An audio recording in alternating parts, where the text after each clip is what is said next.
Good day, Ma'am Cheryl. So, ito po aking Cisco Packet Tracer sa 4R na for route for sa ating static routing gamit ang 4 routers R1, R2, R3, R4. Pero sinimulan ko siya sa router 0, router 1, router 2, router 3.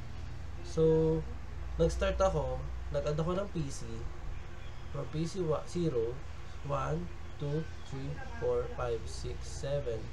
Bali 8 yan. So, after ko mag-add, nag-add ako ng switch. From switch 0, 1, 2, and 3.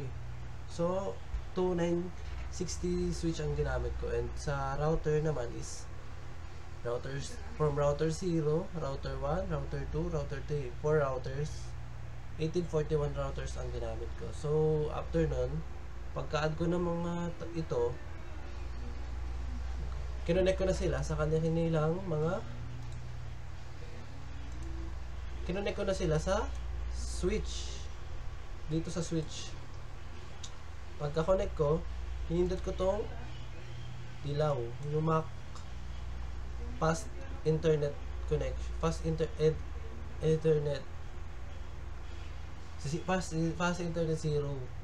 Tapos pagka-type mo dito ng pagka-pindot mo dito fast internet 0, tapos sunod dito naman pagka-pindot mo fast internet 0 rin, kulay dilaw yun. Tapos dito rin pag i-connect mo rin siya dito, magsisimula ka sa fast internet 1, hindi, fast internet 0 muna pala. Tapos pag pindot mo dito fast internet Ethernet 1. Kasi 0 yung ito. Kasi ito yung 1. So, ganun din ginawa ko sa PC2 and PC3. Fast internet 0, fast internet 1. Sa PC4 and 5 ginawa ko rin yan. Sa PC6 and 7. Yan. Pagka-add ko sa kanila, pagka-connect ko sa kanila, kinonect ko sila kay router sa kanilang kinonect ko ang switch sa mga router.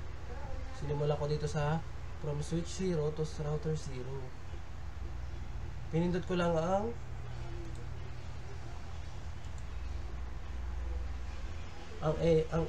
Ethernet to Ethernet to 0 and 0.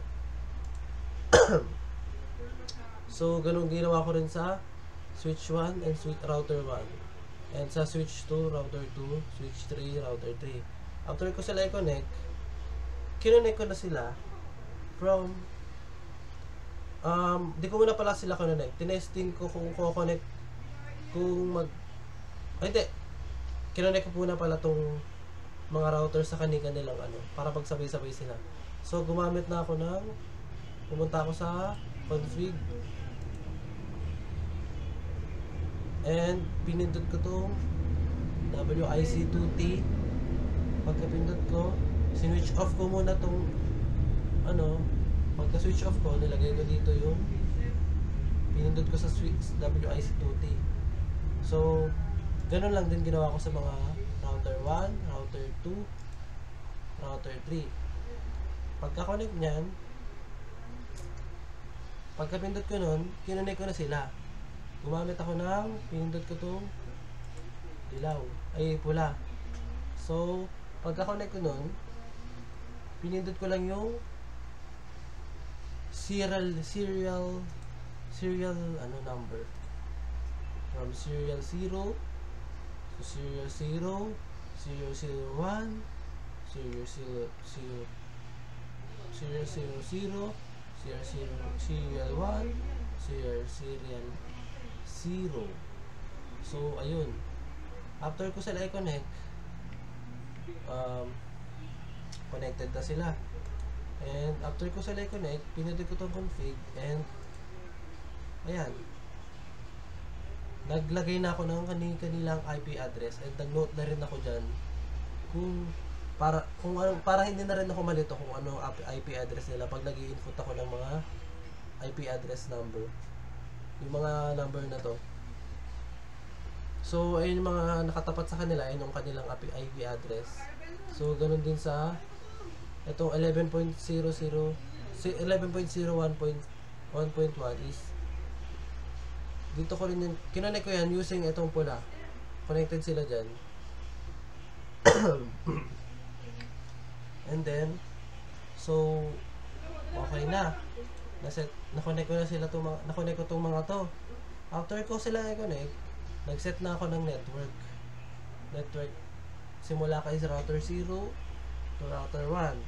Tapos after nun, ganun din kay from router 2 going to router 3. And router 2 going to router 3. So, magpe-perform ako ng isang parang ano siya, magsisend siya ng message to sa PC 0 to PC 1. Magsisimula muna ako dito. So, wait lang, ulitin ko ito.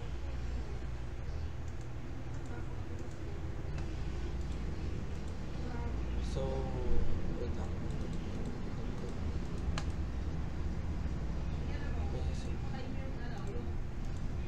Ayan.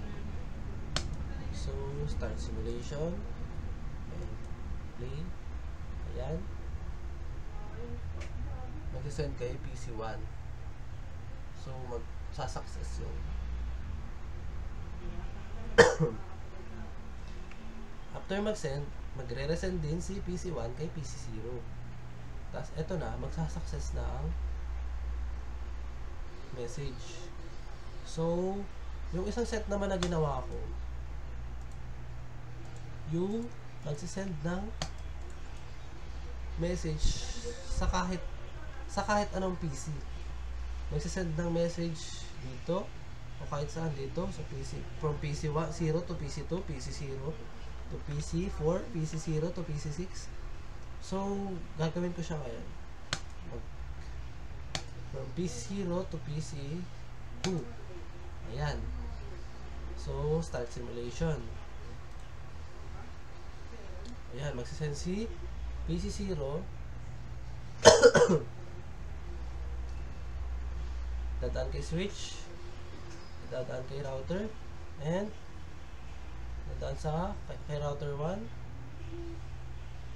and magsisend kay PC2. So, ayun. Yun po ang aking presentation for today. So, yun lang po. Hintayin po natin mag-success yung ano.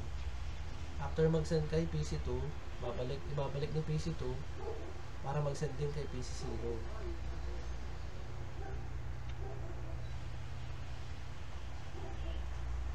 So, ayan. Magsasuccess na siya. Successful. So, yun lamang po. Maraming salamat po.